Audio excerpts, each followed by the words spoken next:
Hey guys, this is Nick with Phone Arena and you're watching our in-depth video review of the Acer Liquid Z2. As you can probably tell, it's a low-end Android smartphone. It doesn't offer any fancy features and it has pretty weak hardware specs, but it makes up for that with being extremely affordable. In fact, in the markets where it's currently on sale, it can be bought for about $130 to $150. Overall, it's a decent pick. It's not perfect, but it's okay considering its price. Join us as we walk you through all you need to know about it. The body of the Acer Liquid Z2 is made of soft touch plastic. It may not look pretty, but it's definitely sturdy. And besides, the matte finish provides plenty of grip and it's very resistant to fingerprints. Thanks to its shape and size, the smartphone is very easy to handle and operate with a single hand. The physical buttons on the side of the smartphone are easy to reach, although we wish that the power key on top was a bit more pronounced. There are three capacitive buttons underneath the display, which are very responsive and easy to reach. The Acer Liquid Z2 comes with a 3.5-inch display of mediocre quality. It has a resolution of 320 by 480 pixels, which makes reading small text rather challenging due to the low pixel density, so be ready to zoom in on web pages quite often. At least we can say that the screen's color representation is okay and it can be used on a sunny day as long as the sun is not shining straight at it. We have Android 4.1.1 running on the Acer Liquid Z2 with user interface that has retained its stock form for the most part, which is actually good news. A phone so weak in terms of processing power doesn't really need any additional visual tweaks. Of course, there are some modifications that we have to mention. For example, the lock screen can host 4 shortcuts to frequently used applications, while in the notification bar there's a dozen of toggle switches. In addition to that, Acer has thrown in the so-called Quick Mode, which is basically like a simplified alternative to the interface, providing quick access to the phone's primary features. However, we can't imagine this being useful to anyone who has a basic understanding as to how things are organized throughout the Android interface. In addition to all the stock widgets that come with Android 4.1.1, Acer has added a very handy counter for your data usage and a custom weather and clock widget. There is a dual SIM version of the Acer Liquid Z2. On that model, you can set one of the SIM cards to handle voice calls and text messages, for example, while you can make the other responsible for data connectivity. We must note that while both SIM cards can be on standby at the same time, only one of them can be active, meaning that if one of them is used for a phone call, for example, the other one won't be receiving any incoming calls or text messages. Here we have the on-screen virtual keyboard on the Acer Liquid Z2. Unfortunately, it's a bit tiny at first, so it does take some getting used to. There is swipe support for those of you who are fans of that alternative input method.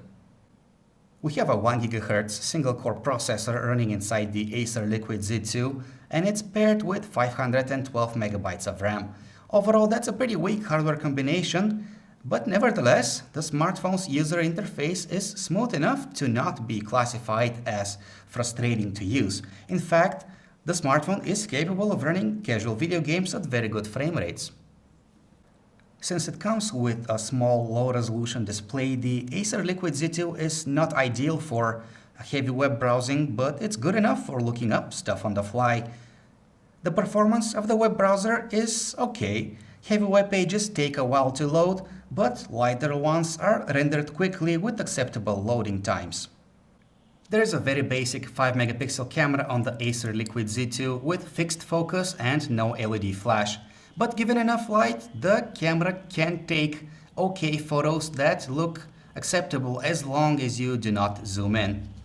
Low light photos and videos, however, look very bad, as if they have been taken with a webcam. Videos can be captured at a maximum resolution of 640 by 480 pixels, which is low but still acceptable for the price range of this phone. The Acer Liquid Z2 can definitely serve as a substitute for a dedicated MP3 player. Just pop in a microSD card in it and you're good to go. You get Google Play Music as the default music player on the device, which is a good enough music player. In addition to the traditional equalizer, Acer has added the so-called SRS sound feature, which adds further control over the bass and the treble in the music that is playing and in the videos that are running. Speaking of videos, the stock video player app is very basic in terms of features, and even though it supports many different file formats, it's unable to play them back at a resolution higher than 800 by 480 pixels. Of course, that's not too big of a drawback, since the screen's resolution is low anyway. There's a single loudspeaker on the back of the smartphone, which is decent in terms of loudness, but it tends to crackle when it's set at the maximum volume level. The quality of phone calls made with the Acer Liquid Z2 is disappointing. The earpiece is the worst bit because it sounds weak even at the loudest volume setting. The microphone does a bit better job because although it's muffled on the other side of the line, our voice is still loud enough to be understood. There is a removable 1300 mAh battery inside the Acer Liquid Z2. It's rated for 6 hours of continuous talk time, which is an average figure. Chances are that you will be able to get about a day of moderate usage because the hardware of the phone is not really that power hungry, but getting a second day would be really hard. You might be able to squeeze a bit more battery life out of it by using the scheduled on and off feature, which pretty much does what the name implies. It turns off the phone at a predefined time and then turns it back on whenever you want.